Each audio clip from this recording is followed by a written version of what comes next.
Estás vetada, sentenció Sofía, mi nuera, con una frialdad que congelaba el alma. Estábamos en el recibidor de esta casa de 2 plantas, una residencia que yo misma había financiado con los 2,5 millones de pesos de mi liquidación y los ahorros de toda una vida de trabajo. El terreno y la construcción estaban a mi nombre, y sin embargo, intentaban tratarme como a una intrusa, una paria en mi propio hogar. Pero esta es mi casa, respondí, con la voz temblorosa pero firme. Es tu casa, suegra. Pero aquí vivimos una familia, así que no puedes ser tan egoísta, replicó Arturo, el padre de Sofía, un hombre de 74 años que me lanzaba una mirada cargada de desprecio. Y tú, mujer, no te pases de lista. Si quieres seguir viviendo bajo este techo, vas a hacer lo que te decimos y a servirnos en todo. Arturo, en un arrebato de ira, me sujetó bruscamente del hombro. Yo, una mujer de 68 años, siendo maltratada por un hombre mayor que yo, mientras mi propio hijo, Mateo, observaba la escena sin mover un solo músculo para defenderme. Mamá, por favor, solo haz lo que dice el señor Arturo, suplicó Mateo, con la mirada desviada. En ese momento, sumida en la desesperación, no podía ni imaginar que en tan solo 3 meses, el destino daría un giro de 180 grados, y el poder cambiaría de manos de una forma que ellos jamás hubieran previsto. Mi nombre es Elena Vargas, tengo 68 años. Durante 40 años ejercí como enfermera, una profesión que amaba con todo mi ser. Han pasado 5 años desde que mi amado esposo, Ricardo, falleció, y aunque la soledad a veces pesaba, mi hijo Mateo, su esposa Sofía y mi nieta Camila eran el motor de mi existencia. Hace 3 años, Mateo me propuso una idea que me llenó de ilusión. Mamá, ¿qué te parece si tiramos la vieja casa y construimos una más grande, para las 2 familias? Si vivimos juntos, tú estarás más segura y nosotros podremos cuidarte. Mateo siempre había sido un hijo cariñoso.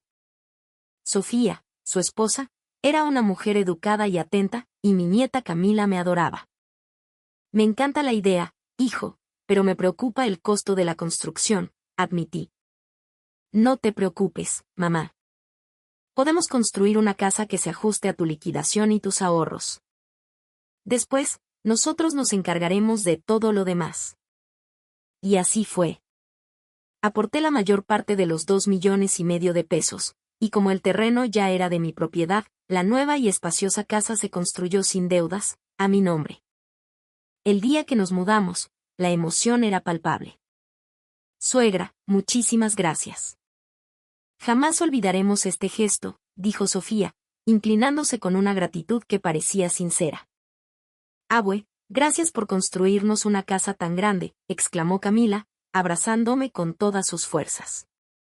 Mi vida se llenó de un propósito renovado. Cada mañana, me levantaba temprano para prepararle a Camila su lonche para la secundaria. El arroz con leche de la abuela es el mejor del mundo, decía ella, y su sonrisa era mi mayor recompensa. Sentía una felicidad inmensa al poder cuidar de mi familia con el sazón que había perfeccionado durante décadas. Este era el retiro que siempre había soñado. Sin embargo, hace 6 meses, la armonía comenzó a resquebrajarse. El padre de Sofía, Arturo, empezó a visitarnos, quedándose a dormir cada vez con más frecuencia, hasta que sus estancias se volvieron permanentes. Don Arturo, qué gusto verlo, decía yo al principio, manteniendo la cortesía. Pero la realidad de Arturo era desoladora. A sus 74 años, no tenía un centavo ahorrado y su pensión del IMSS apenas le alcanzaba para malvivir. Pronto dejó de pagar la renta de su pequeño departamento y se instaló con nosotros de forma definitiva. ¡Qué envidia me das, Elena! Viviendo en esta casota sin preocupaciones, comentó una tarde, mientras se recostaba en mi cama con la ropa de calle puesta. Don Arturo, disculpe, pero esa es mí. ¿Qué dices?, me interrumpió. Soy mayor que tú, Elena. Tengo más derecho a usar esta cama. No te quejes. Me quedé perpleja. Era el padre de mi nuera, y por respeto, decidí no discutir. Sin embargo, la situación me incomodaba, así que hablé con Mateo. Mamá, el señor Arturo ya es un hombre grande. Es natural que lo cuidemos. Tú eres fuerte y estás sana, no te pasará nada, me dijo, restándole importancia. Además, no te fijes en pequeñeces. Somos una familia. Esa palabra, familia, se convirtió en un escudo que justificaba cualquier abuso. La prepotencia de Arturo crecía día con día. Las 3 comidas, que salían de mi bolsillo, se convirtieron en una obligación. Los recibos de luz y agua, que antes compartíamos, pasaron a ser mi responsabilidad exclusiva. Las tareas del hogar, poco a poco, recayeron por completo sobre mis hombros. Elena, ve a la tienda. Se me antojó una cerveza bien fría, me ordenaba. Don Arturo, estoy un poco cansada, intenté excusarme una vez. Además, este mes he gastado mucho, deberíamos controlarnos un poco. ¿Qué actitud es esa?, espetó. Soy el padre de Sofía. Te di a mi hija, malagradecida. Lo menos que puedes hacer es pagarme el favor. Con un suspiro, salí a la tienda. Yo, a mis 68 años, atendiendo los caprichos de un hombre de 74. ¿Era esto justo? Un día, mientras ordenaba mis recuerdos de mis años como enfermera, fotos, diplomas, pequeños obsequios de pacientes agradecidos, Arturo entró en mi habitación sin permiso. Esto es pura basura. Estorba, dijo, con desdén. Tíralo todo. Espere. Son cosas muy importantes para mí. La basura es basura. Yo me encargo de deshacerme de ella, sentenció. Y sin más, comenzó a meter mis preciados recuerdos en bolsas de basura. Incluso encontró el reloj de oro que había sido de mi difunto Ricardo. Si ya no lo usa nadie, es un desperdicio, dijo. Días después, supe que lo había vendido en una casa de empeño. El dinero, por supuesto, se esfumó en máquinas tragamonedas. Era lo único que me quedaba de mi esposo, le reclamé, con lágrimas en los ojos. Los muertos ya no necesitan nada. Yo le di un mejor uso a ese dinero. Deberías agradecérmelo. Sentí que el corazón se me partía. Pero por mantener la paz en la familia, me tragué mi dolor. Esa tarde, cuando Sofía llegó del trabajo, intenté hablar con ella. Sofía, con todo respeto, me preocupa un poco tu padre. ¿Qué pasa con él?, preguntó, a la defensiva. Creo que está gastando demasiado dinero. Suegra, usted tiene una buena pensión, no debería quejarse. Mi papá ha sufrido mucho en la vida. Déjelo disfrutar un poco, ¿quiere? La frialdad de Sofía me dejó sin palabras. ¿Acaso era mi obligación financiar los vicios de su padre con mi pensión? Esa misma noche, Mateo, Sofía y Arturo convocaron una junta familiar. Me sentaron en el comedor como si fuera una acusada en un tribunal. Mamá, hemos decidido que a partir de ahora, vas a contribuir con 15,000 pesos mensuales para los gastos de la casa, anunció Mateo. ¿Qué?, pregunté, atónita. Los gastos médicos de mi papá, su comida, sus cosas. Somos familia, mamá. Tenemos que apoyarnos, añadió Sofía. Pero 15,000 pesos es casi toda mi pensión. Yo también tengo mis gastos. Mamá, vives en esta casa increíble que pagaste. ¿Qué más quieres?, espetó Mateo. Esta casa y este terreno son míos. Yo la pagué con mi dinero, exclamé, desesperada. No te fijes en pequeñeces, mamá.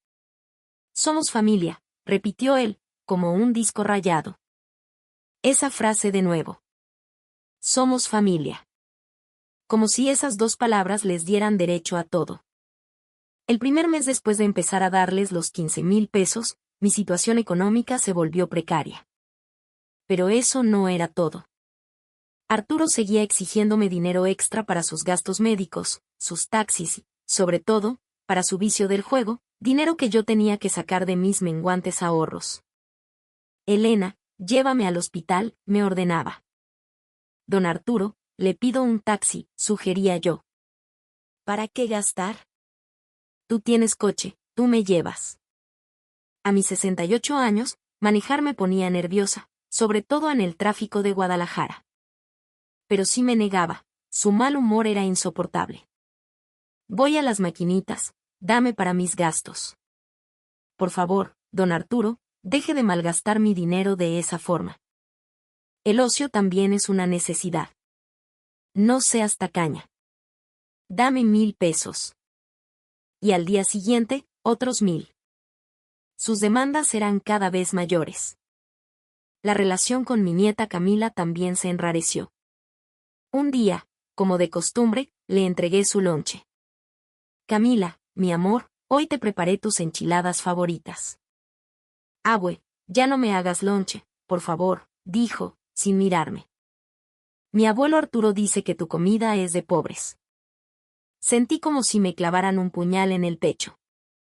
Camila, no digas eso, la reprendió Sofía, aunque sin mucha convicción. Pero sí es verdad que se ve un poco anticuada.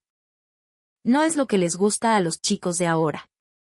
Exacto, intervino Arturo, triunfante, señalando un sándwich preenvasado que le había comprado. Este se ve mucho más apetitoso, ¿a que sí, Cami? ¿Mi comida, hecha con amor, era peor que un producto industrial?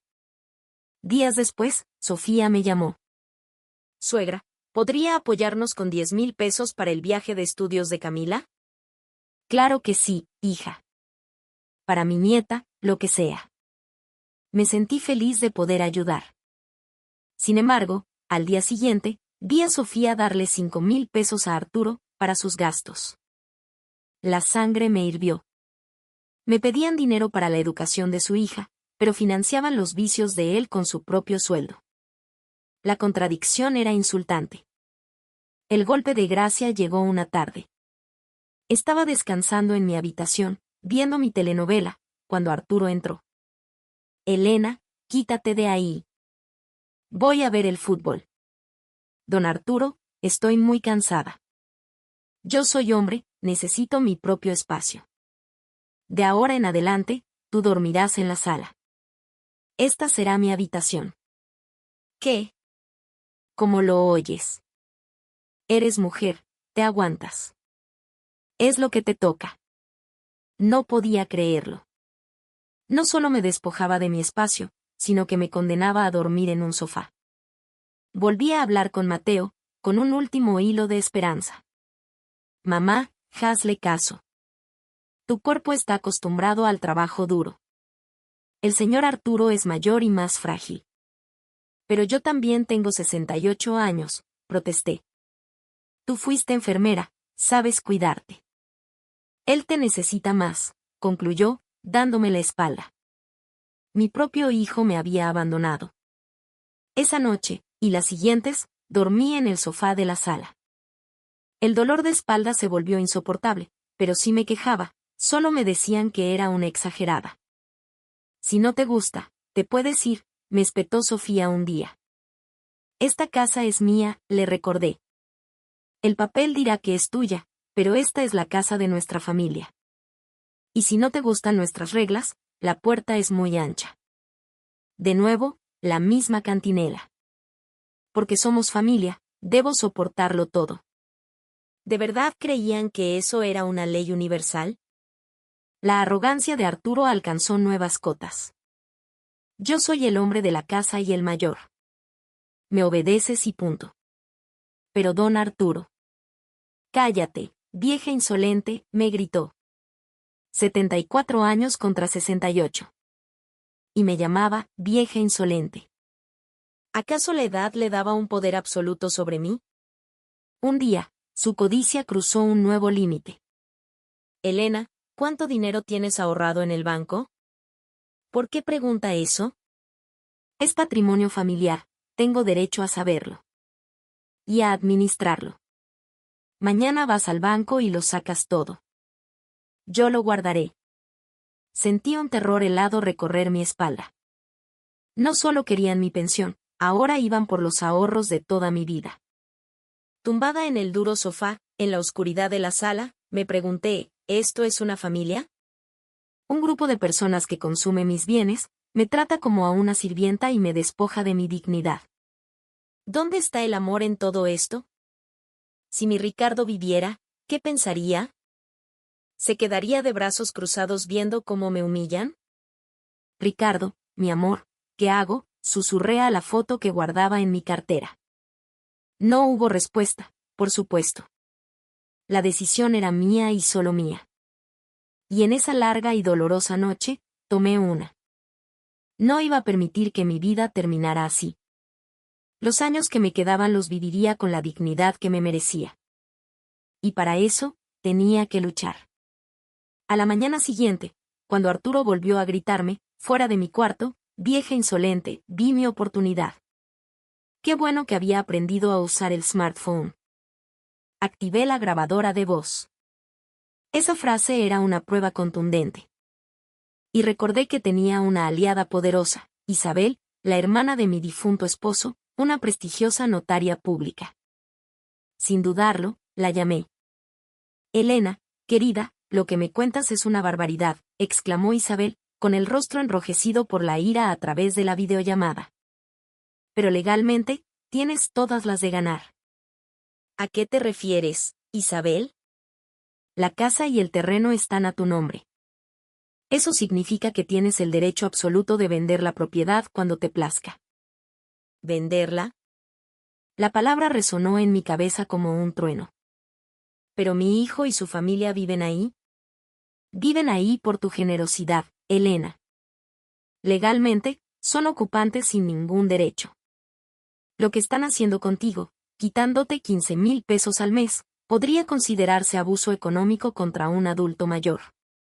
Y lo de tu suegro, eso es allanamiento de morada, ni más ni menos. Una luz de esperanza comenzó a brillar en mi interior. Al día siguiente, comencé a mover mis piezas en secreto.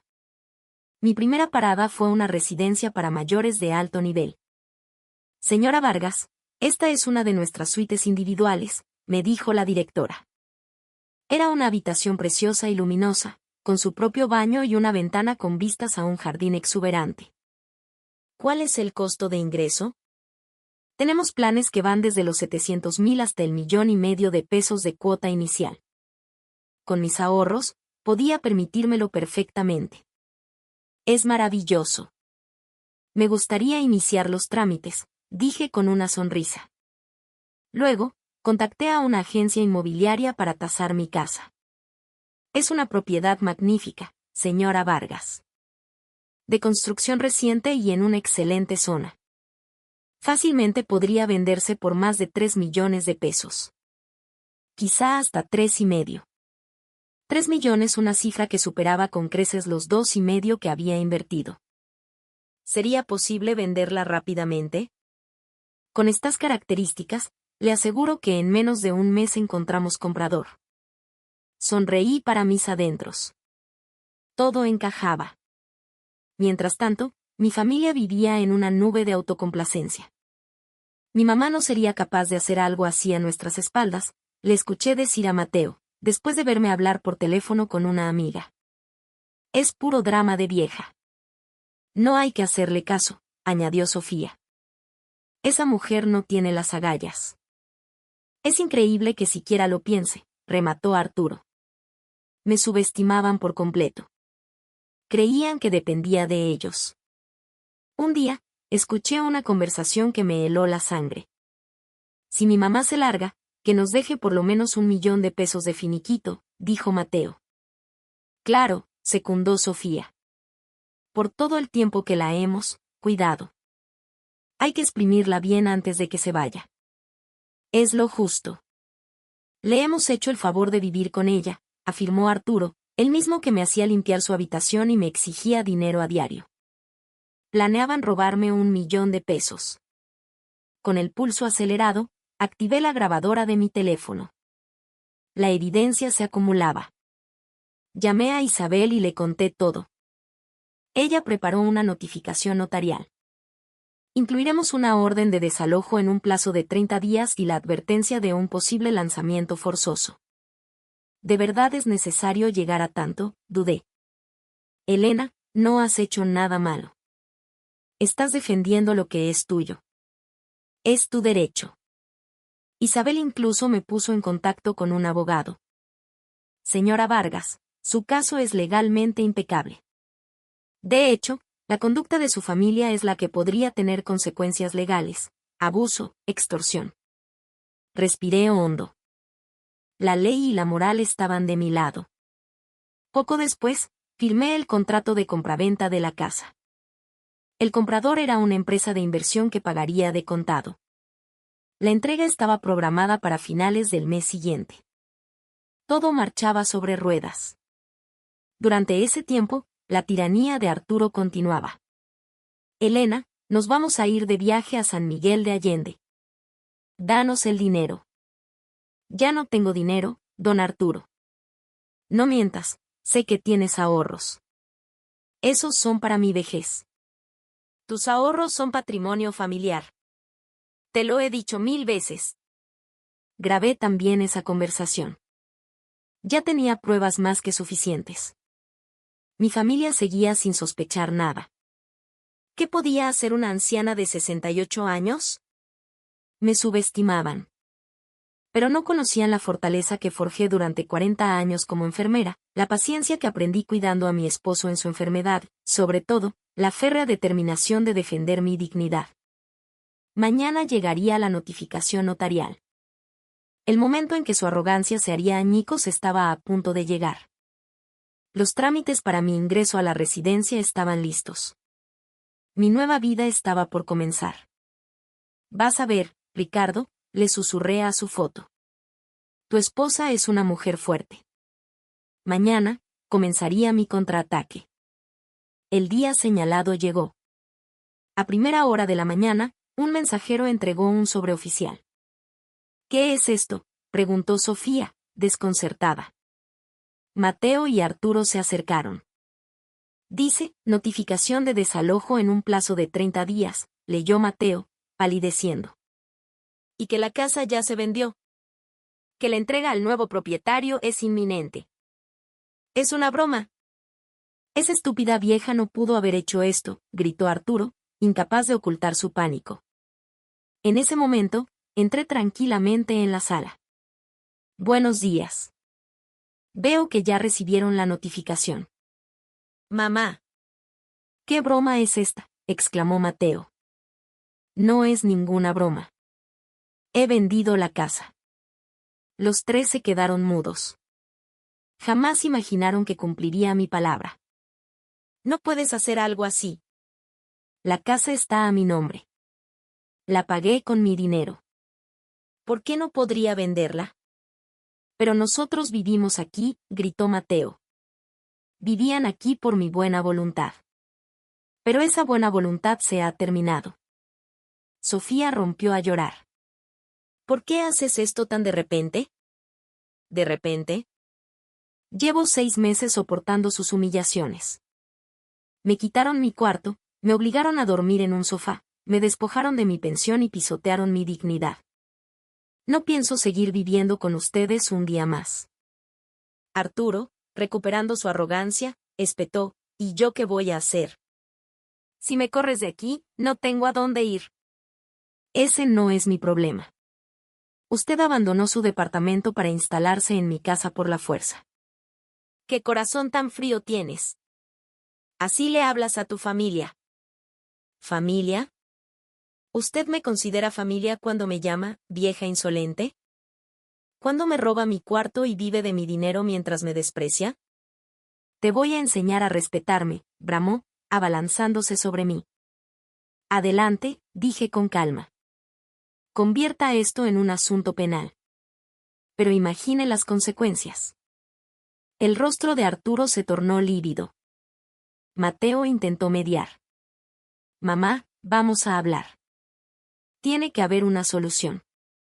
La solución ya está en marcha, y es legal. Por cierto, aprovecho para pedirles que me devuelvan el dinero que me han sacado. Saqué una libreta con mis cuentas. En total, entre los 15,000 pesos mensuales y todos los gastos extra que le cubría don Arturo, me deben cerca de 350,000 pesos. Esa cantidad es imposible, gimió Mateo. ¿De verdad? Porque ustedes planeaban pedirme 1,000,000 de pesos de finiquito. ¿Cómo pensaban que yo podía pagarles 1,000,000 si ustedes no pueden pagarme ni la tercera parte? Saqué mi celular y reproduje la grabación. La voz fría y calculadora de los tres llenó la sala. No sabía que estabas grabando, susurró Mateo, horrorizado. Sofía se derrumbó en el suelo. ¿Qué vamos a hacer? Ese ya no es mi problema. Piensen en algo. Tienen 30 días para desalojar. Al día siguiente, mi hijo me llamó por teléfono. Mamá, por favor, reconsidéralo. No hay nada que reconsiderar, Mateo. ¿Dónde vamos a vivir? No lo sé. Busquen un departamento en renta, como hace todo el mundo. No tenemos dinero para eso. Pues busquen un segundo trabajo. Consigan más ingresos. Ya están bastante grandes para seguir dependiendo de su madre, ¿no crees? Escuché a Mateo sollozar al otro lado de la línea, pero mi corazón, por primera vez, se mantuvo impasible. 2 semanas después, se presentaron en mi nueva residencia. Pidieron verme en recepción, pero me negué. Lo lamento, la señora Vargas no desea recibir visitas. Mamá, por favor, escúchame, escuché la voz de Mateo resonando en el vestíbulo. Pero no salí. La recepcionista me informó que esperaron 1 hora antes de marcharse, jurando que volverían. 1 mes después, la entrega de la casa se completó. La vendí por 3.200.000 pesos. Después de pagar comisiones e impuestos, me quedó una ganancia considerable. Mi antigua familia tuvo que mudarse a un pequeño y sombrío departamento de interés social. De una casa de 2 plantas a un apartamento de 2 recámaras. Su vida dio un vuelco. Y Arturo, para Mateo y Sofía, se convirtió en una carga insoportable. Papá, ya no podemos cuidarte. No hay espacio ni dinero, le dijo Sofía.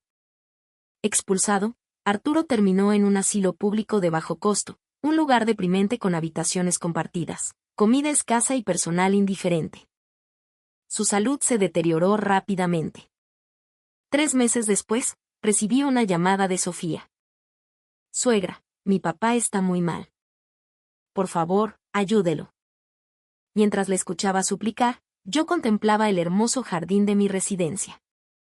Por favor, olvide el pasado. Si sigue así, se va a morir. No pienso perdonar lo que su padre me hizo. Lo que le suceda a él ya no es de mi incumbencia.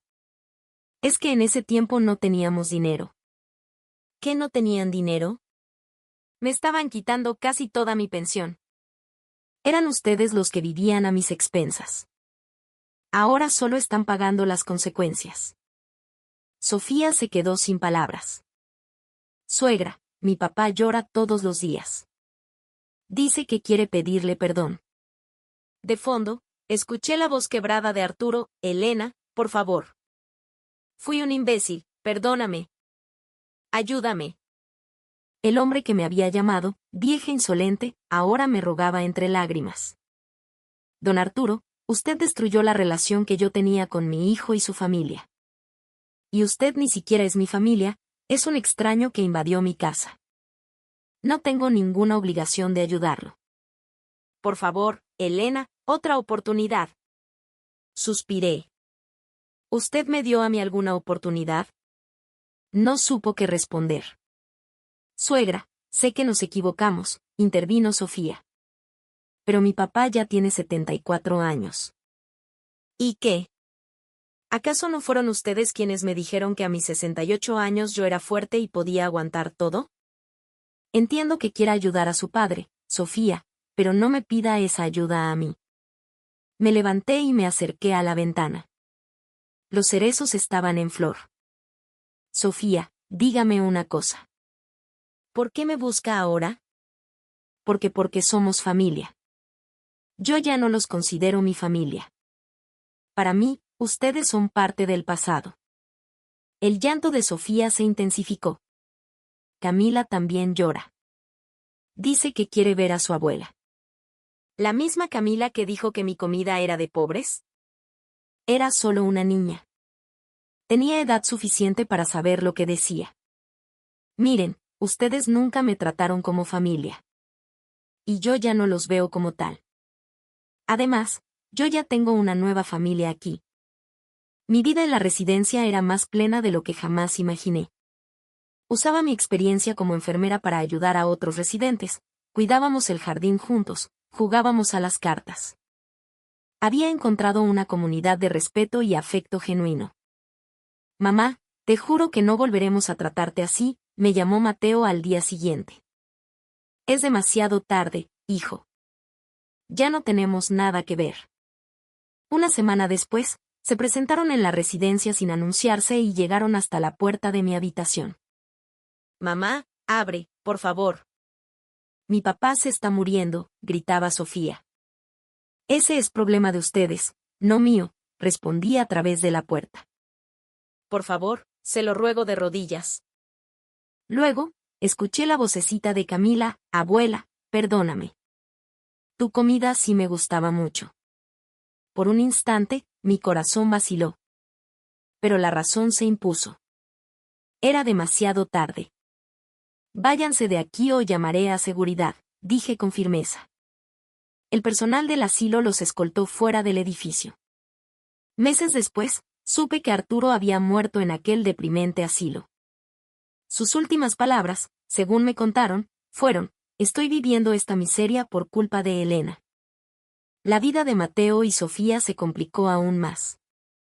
Ella tuvo que conseguir un trabajo de medio tiempo, y él, hacer horas extra. Apenas les alcanzaba para pagar las cuentas. Perdieron una casa de casi 3 millones de pesos, una vida sin preocupaciones económicas, mi apoyo incondicional, lo más importante, perdieron a la única persona que los amaba de verdad. Mientras tanto, mi nueva vida florecía. Me levanto a las 6, paseo por el jardín, desayuno con mis amigos. El director de la residencia me ha pedido que dé asesorías de salud a los demás residentes, a cambio de una pequeña remuneración. Las tardes las dedico a la lectura y la jardinería. Las noches, a juegos y charlas. Elena, tenerla aquí es una bendición, me dijo una vecina. El sentimiento es mutuo, respondí con sinceridad. Quizá esta es la verdadera forma de la familia, lazos no de sangre, sino de respeto y cariño mutuo. En el tablero de anuncios de la residencia, colgué una frase que se ha convertido en mi lema: no tienes por qué valorar a quien no te valora a ti. La era de soportar humillaciones en nombre de la familia ha terminado. Mi vida comenzó de nuevo a los 68 años, y pienso vivir lo que me queda con orgullo. Ya no he sabido nada de mi hijo. Es mejor así. Tengo una nueva familia, un nuevo propósito y la inmensa satisfacción de haber recuperado mi dignidad. Las flores del jardín siguen floreciendo, y cada día, al despertar, sonrío. Este es